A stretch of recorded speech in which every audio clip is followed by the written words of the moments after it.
ನಾವು ತುಂಬ ಸ್ಪೆಷಲ್ ಪ್ಲೇಸಿಗೆ ಹೊರಡ್ತಾ ಇದ್ದೀವಿ. ಇಲ್ಲಿಗೆ ಅಂತ ನೋಡ್ತಿದ್ದೀರಾ, ನನ್ನ ಅತ್ತೆ ಮನೆಗೆ. ಮದುವೆ ಆಗಿ 7 ವರ್ಷಗಳಾದರೂ ಸ್ವಲ್ಪ ಮಿಸ್ಅಂಡರ್ಸ್ಟ್ಯಾಂಡಿಂಗಿಂದ ಅಮ್ಮ ನಮ್ಮ ಹತ್ರ ಸರಿಯಾಗಿ ಮಾತಾಡ್ತಾ ಇರಲಿಲ್ಲ. ನನ್ನ ಸೀಮಂತಕ್ಕಾಗಲಿ ಅಥವಾ ನಮ್ಮ ಪಾಪು ಹುಟ್ಟಿದವಾಗಲಿ ಅಥವಾ ನನ್ನ ಪಾಪು ಹುಟ್ಟಿದಬ್ಬಕ್ಕಾಗಲಿ ಅವ್ರು ಬಂದಿರಲಿಲ್ಲ. ಬೇರೆಯವ್ರ ಮಾತಿಗೆ ಮರಳಾಗಿ ನಮ್ಮಿಂದ ದೂರವಾಗಿದ್ದರು. ಆದರೆ ಈ ಸತಿ ಅವರೇ ನಮ್ಮನ್ನು ಮನೆಗೆ ಕರೆದಿದ್ದು ನನ್ನ ಮನಸ್ಸಿಗೆ ಏನೋ ಒಂಥರ ಸಂತೋಷ.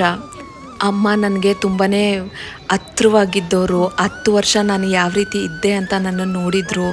ಮತ್ತು ಅವರು ನನ್ನನ್ನು ಸ್ವಂತ ಮಗಳ ಥರ ಟ್ರೀಟ್ ಮಾಡ್ತಿದ್ರು, ನಾನು ಸ್ವಂತ ತಾಯಿ ಥರ ಟ್ರೀಟ್ ಮಾಡ್ತಿದ್ದೆ.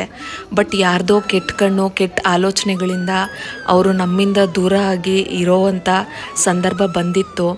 ಬಟ್ ಎಲ್ಲರ ಮನೇಲೂ ಕಷ್ಟ ಅನ್ನೋದು ಬರುತ್ತೆ ಅಲ್ವಾ. ಬಟ್ ಯಾವುದೇ ಕಾರಣಕ್ಕೂ ಅವ್ರನ್ನ ಎಲ್ಲೂ ನಾನು ಬಿಟ್ಕೊಟ್ಟಿರಲಿಲ್ಲ. ಯಾಕೆ ಅಂತ ಹೇಳಿದ್ರೆ, ಅವ್ರನ್ನ ನಾನು ಬಿಟ್ಕೊಟ್ರೆ ಅವ್ರ ಮರ್ಯಾದೆ ಹೋಯ್ತು ಅಂತ ಹೇಳಿದ್ರೆ ನನ್ನ ಮರ್ಯಾದೆ ಹೋದಂಗೆ ಅಲ್ವಾ. ಸೊ ಆದ್ದರಿಂದ ಯಾವತ್ತೂ ಅಷ್ಟೇ, ಎಲ್ಲೂ ಅಷ್ಟೇ, ಯಾರ ಮುಂದೆನೂ ಅವ್ರನ್ನ ಬಿಟ್ಕೊಟ್ಟಿರಲಿಲ್ಲ.